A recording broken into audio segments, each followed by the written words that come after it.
De passage en Mauricie à Saint-Stanislas de Champlain, je visite le parc régional de la rivière Batiscan pour y parcourir le sentier Le Lièvre qui borde la rivière et offre plusieurs beaux points de vue. Je retrouve aussi avec grand plaisir mon bon ami Frédéric Dion qui vient encore une fois d'accomplir un exploit dans un environnement hostile sur la plus haute montagne au Canada. Et j'en profite pour jaser survie et sécurité avec lui. Hey, c'est pas de l'herbe à puce, ça? Hein?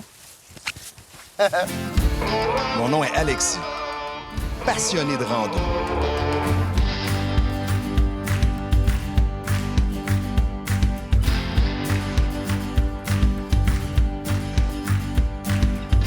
Ma mission, vous faire découvrir les plus beaux sentiers de rando au Québec.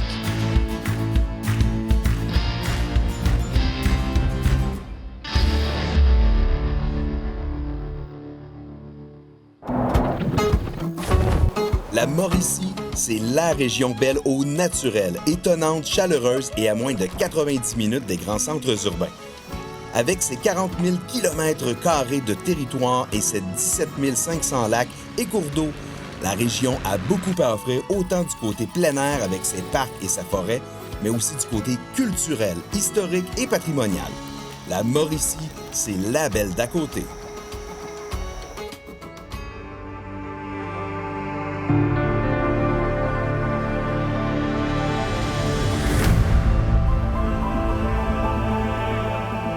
Frédéric Dion n'a plus besoin de présentation avec de multiples défis médiatisés et plus de 2000 conférences. Vous avez déjà entendu son nom, vu son joli minois à la télé. Fred, c'est un gars que j'apprécie énormément chaque fois que je le revois. C'est un plaisir renouvelé. Et ce que j'aime de le côtoyer, c'est son optimisme, mais surtout, cet homme-là m'apprend des nouvelles choses à chaque occasion. Je suis certain que ça va être le cas aujourd'hui et je vais le rejoindre au départ du sentier.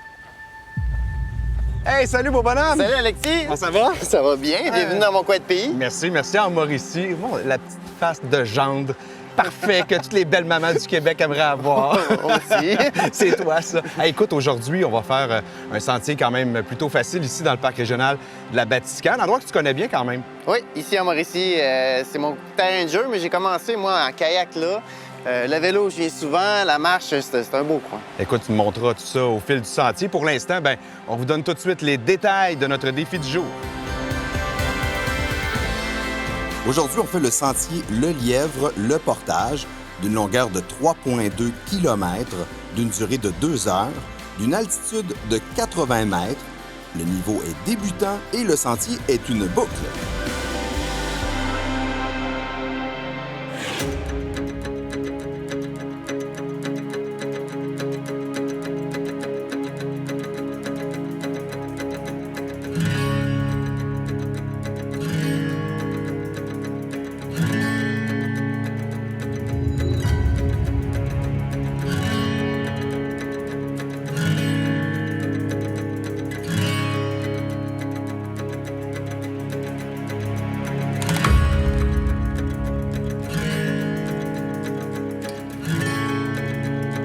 Fred, cette année, tu es allé au Mont Logan pour réaliser tout un exploit.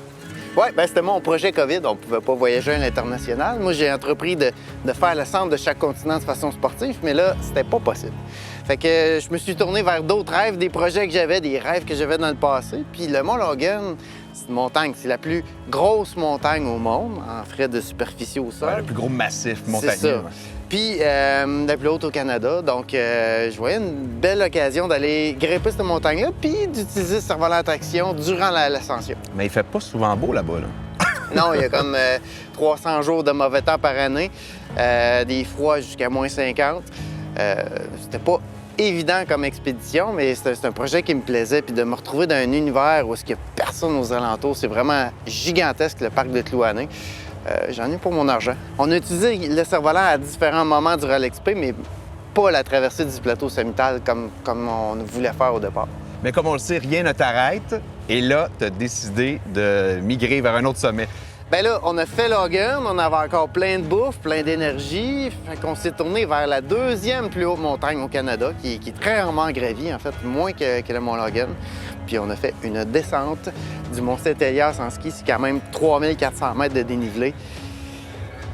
quelque chose que je vais me souvenir toute ma vie, en 2 heures, c'était la descente la plus folle de ski que j'ai faite de toute ma vie. Et là, pour utiliser ton kite, ton cerf-volant, tu as réglé une sangle autour de ton sac à dos carrément, au lieu de transporter la ceinture habituelle. Bien, nous, on est des inventeurs. Donc là, on est plongé là-dedans, puis on a essayé de réduire notre kit.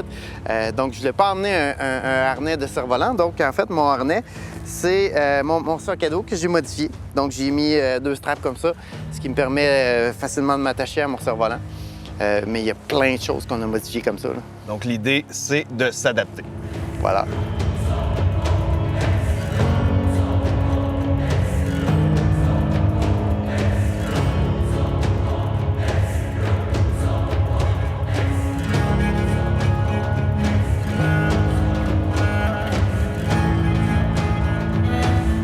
Alors, on vient de débuter le sentier, ça fait pas tellement longtemps, et ce qu'on remarque, c'est que c'est vraiment un sentier facile, comme sa cotation le mentionnait.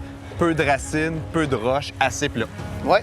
On a une belle vue en contre-plongée sur la rivière. On entend la chute un peu plus loin. Donc, ça devient intéressant. J'ai hâte de voir ce qu'il va y avoir là-bas. Oui, c'est comme s'il y a une surprise qui nous attendait. Ouais. Allons-y.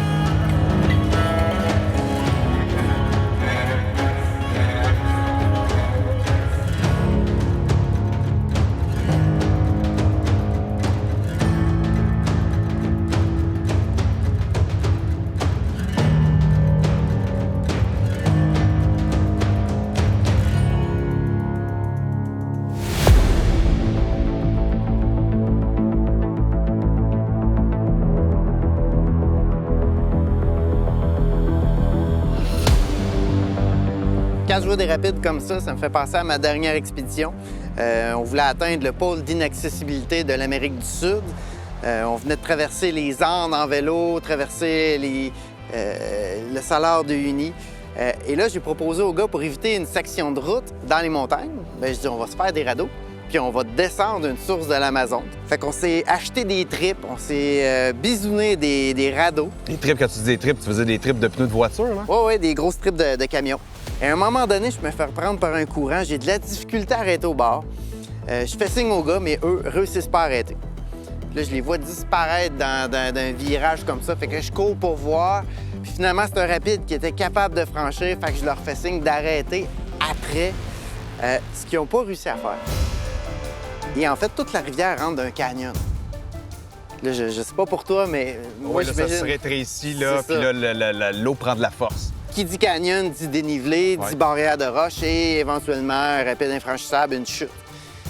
De tout ce que j'ai pu faire comme expédition dans ma vie, le sentiment de ne pas savoir ce qui se passait avec mes amis, savoir s'ils allaient tomber d'une chute, s'ils allaient mourir, ça a été vraiment un moment hyper effrayant pour moi. Je sifflais, je courais, puis à un moment donné, j'ai eu réponse à mes coups de sifflet. Pour me pointer au bord du canyon, les gars, ils étaient là, ils étaient sains et saufs, ils n'avaient pas chaviré. Il y avait une peur, là, parce que les gros rouleaux... Là, mais qui n'aurait pas eu peur? Oui, c'est ça. C'est un scénario de survie, c'est toujours des petits choix, des petites erreurs qui, seules, semblent insignifiantes, mais qui, mises ensemble, créent un scénario potentiellement mortel. Je fais pas ces aventures-là pour mettre ma vie à risque. Je fais ça parce que ça me fait vibrer, parce que ça fait renaître l'enfant en moi, le gamin en moi. Frédéric, on peut avoir plus d'informations sur ton site pour tes conférences, je le sais, tu as de superbes images. En attendant, nous, on va s'en imprégner des images et on va faire les gamins. On s'en va sur le sentier. Allons-y!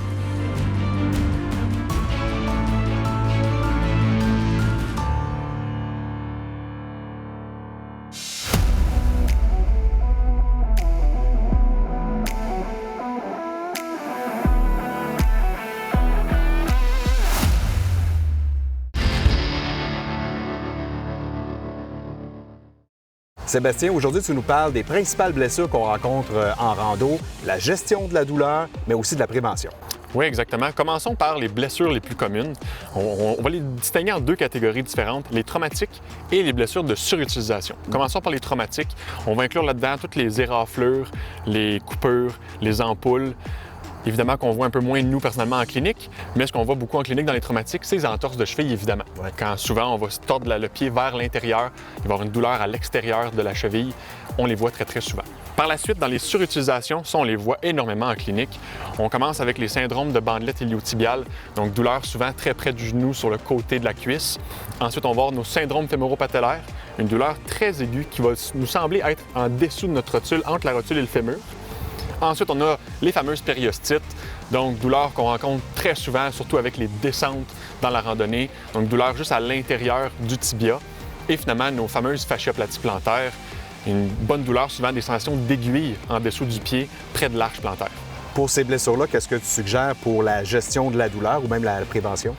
Oui, bien si on prend les blessures traumatiques, on l'a mentionné précédemment, au niveau des plaies, recevoir une plaie, c'est de bien nettoyer, la recouvrir évidemment pour pas qu'il y ait trop de frottement, désinfecter toujours, super important avant tout. Dans le cas d'une blessure comme une entorse par exemple, demander de l'aide si possible pour pouvoir descendre, ne pas empirer la blessure qu'on a déjà fait. Évidemment, dès qu'on le peut, repos-glace pour pouvoir gérer l'inflammation, gérer la douleur aussi, garder ça le plus faible possible. Et évidemment, médication antidouleur qu'on devrait avoir dans notre trousse de premiers soins, évidemment, pour pouvoir gérer ça. Pour ce qui est de la prévention, on peut utiliser les fameux tapings neuroproprioceptifs pour notre cheville, les genoux, venir contrôler certains mouvements, stimuler les contractions musculaires, donc prévenir d'empirer une blessure déjà préexistante ou même, si on sait qu'on a une faiblesse, ne pas qu'elle arrive en premier lieu. Et aussi, évidemment, pour les ampoules, les meilleurs conseils, des bons bas ajustés, des bons souliers qui sont bien aérés, des bas d'un bon matériau pour pouvoir garder le pied le plus au sec possible pour pas qu'il y ait trop de frottement. Comme on le sait, si on a des douleurs qui durent dans le temps, bien, on consulte un physiothérapeute. Oui, venez nous voir le plus rapidement possible, qu'on prenne en charge votre douleur et que vous retourniez sur les sentiers le plus rapidement possible.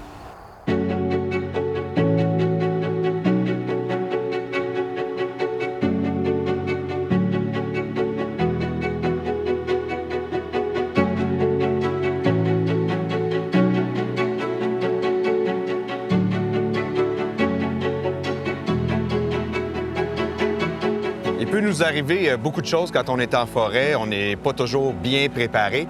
Et on parle souvent d'avoir un sifflet avec soi pour nous permettre de communiquer en cas de besoin. Mais tu as un petit truc pour nous si jamais c'était pas le cas. Ben oui. Ça, c'est un chêne qui est plus que centenaire, un gros chêne. Et au pied des chênes, ben, on trouve souvent des glands et plus particulièrement des capuchons de glands. Ce qu'on fait, c'est qu'on met les 2 pouces de façon à former un petit triangle. On souffle sur nos jointures vers le bas. Et ça fait un sifflet. Quand même très efficace.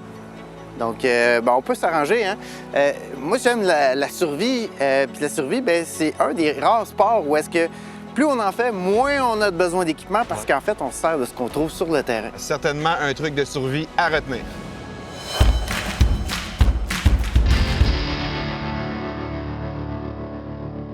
Frédéric, la sécurité en milieu éloigné, c'est super important, surtout quand on part dans l'arrière-pays, par exemple en longue randonnée de plusieurs jours. Il y a des choses auxquelles penser avant de partir. Oui, moi j'aime ça voir la sécurité en plein air selon 3 pôles de la sécurité. Premier pôle de la sécurité, c'est nos actions. Choisir un trajet qu'on est capable de faire. Puis aussi, le meilleur équipement pour une expédition, une aventure, c'est la condition physique, donc s'entraîner pour cette aventure-là. Ensuite, il y a la gestion de la chaleur, parce que les grands dangers en forêt, en fait, c'est d'abord l'hypothermie. Avoir des bons équipements, prévoir qu'il peut mouiller, qu'il peut venter, qu'on peut rester plus longtemps que prévu, même rester la nuit. Donc, avoir les bons équipements. Ouais. Et le troisième pôle de la sécurité, bien, c'est nos communications. Donc, prévenir quelqu'un de dire où est-ce qu'on va, combien de temps on va être parti, quoi faire si jamais ils ne reviennent pas. Et ultimement, bien, avoir des moyens de communication. Téléphone cellulaire si ça fonctionne, ou un téléphone satellite qui peut permettre d'appeler des secours puis qui peut ultimement nous sauver la vie. Et là, on peut appeler une organisation comme ce qu'on a ici, Air Médic au Québec. Il faut se préparer quand même à les recevoir, ces gens-là, sur place. Qu'est-ce qu'on fait pendant qu'on les attend? Faire une zone où est-ce qu'un hélicoptère peut se poser, écrire un SOS si on est sur une plage, puis idéalement, le SOS, l'encadrer. C'est beaucoup plus facile d'avoir un SOS s'il est encadré. Moi, j'ai toujours avec moi un couteau, un briquet, un sifflet. Donc, le sifflet, c'est pour les communications. On peut se faire entendre 5 fois plus loin avec un sifflet. Le couteau représente nos actions. Et moi, j'ai collé sur mon couteau un briquet, donc j'ai toujours du feu avec moi et ça peut me sauver la vie. Donc, couteau, briquet, sifflet. 3-3, facile à retenir. Merci, Fred. Merci, Alexis.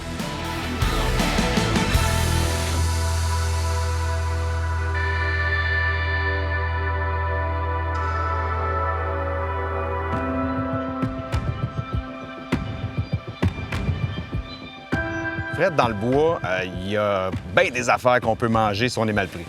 Et pareil, mettons manger puis avoir assez de calories pour survivre, Ouais. parce que c'est un peu ça le but, là. Ouais. Tu réussiras pas à survivre juste avec des champignons, juste avec de l'aubier de sapin ou de l'écorce ou des bourgeons. Les calories dans le bois sont dans la viande, dans les animaux. Moi, en expédition, à un moment donné, je suis parti au Yukon. Ça faisait 5 jours que je mangeais l'équivalent d'une poignée de bleuets par jour, parce qu'il n'y en avait pas tant. À un moment donné, j'ai comme senti le besoin de chasser. Et donc, j'ai chassé le porc-épic. Puis dans les arbres, tu sais, un porc-épic, ça peut paraître un peu comme un balai de sorcière. Donc, c'est une de ses stratégies, tu sais, c'est une boule noire d'un arbre, il est bien camouflé. Dès que j'ai mangé un peu, j'ai senti l'énergie, là, tu sais, autant mes émotions que ma capacité à vaincre le froid, ça a augmenté d'une façon considérable, là, puis... Mais, tu sais, ce sera meilleur avec du ketchup. Donc, la prochaine fois, en survie, on amène du ketchup. Et voilà.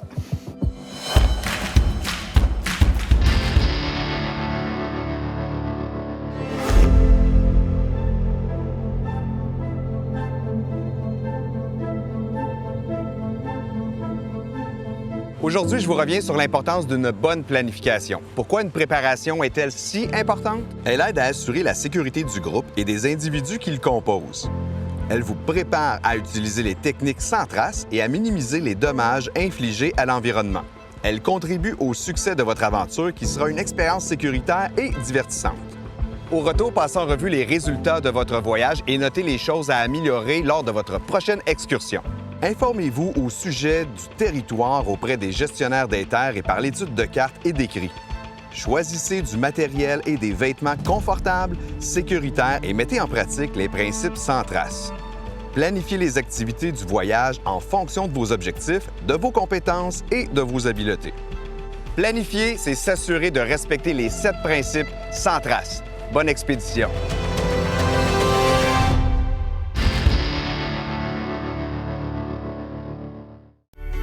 Pour découvrir les dernières nouveautés plein air, trouver des conseils ou en savoir plus sur les destinations proposées par Alexis, rendez-vous sur espace.ca.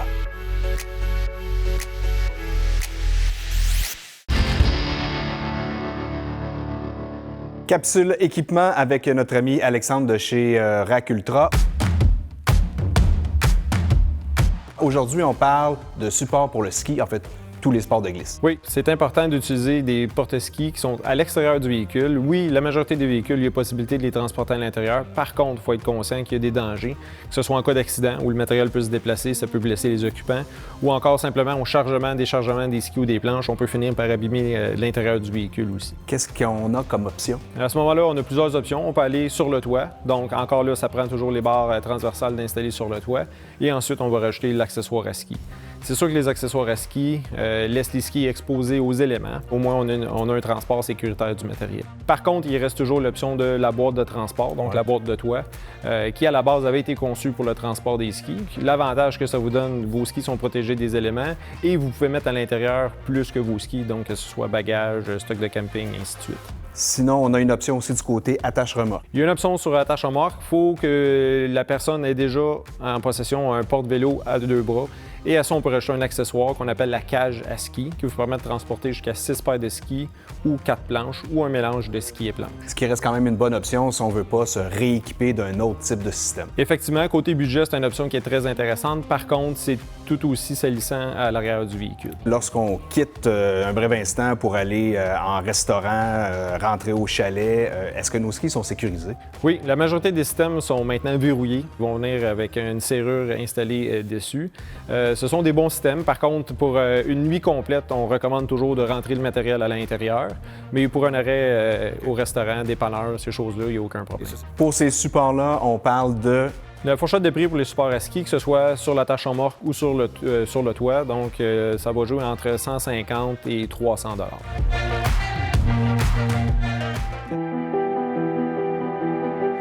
Ici, au parc régional de la Rivière-Batiscan, il y a une tonne d'activités plein air à faire, comme par exemple le fat bike, le volleyball de plage, la pêche, évidemment, la randonnée. Mais moi, quand j'ai l'occasion de mettre un casque, je le fais et là, je m'en vais faire un parcours dans les arbres.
est dans un abri ici où il est possible de pique-niquer. C'est juste avant de traverser le pont, de voir la belle vue sur la rivière. Frédéric, comment tu as trouvé le parc? J'ai adoré. Chaque année, il y a des améliorations, puis c'est le fun de les découvrir. Oui, ça se développe beaucoup, hein, les parcs régionaux au Québec. Écoute, on peut te suivre comment tu as des conférences, des aventures qui s'en viennent? Des conférences. Je sors mon film sur l'Amérique du Sud cet automne au Festival du film de Banff. Et je m'en vais descendre la rivière Colorado pour 3 semaines cet automne. Oh, fait que donc on va avoir des images fraîches. Oui, pour la préparation du prochain pôle d'inaccessibilité qui est celui de l'Amérique du Nord. Ben génial. Écoute, après le sommet, le collet, il y a une bonne petite micro locale ici. On s'en va déguster des bières. Parfait. Let's go. Hey, ça là, c'était toute une rando. Merci.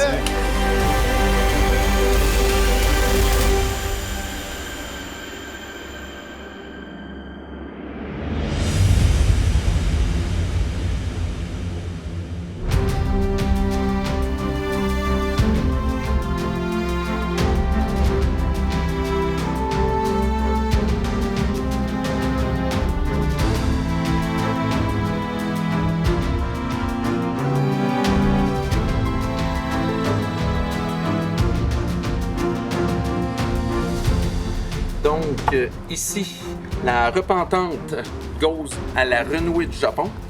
On a la Los Tabernacos, une lager mexicaine au jalapeno et aloès. Wow. Et la dernière ici, qui est la Rose à Rose, une ambrée au miel et sirop et eau de rose.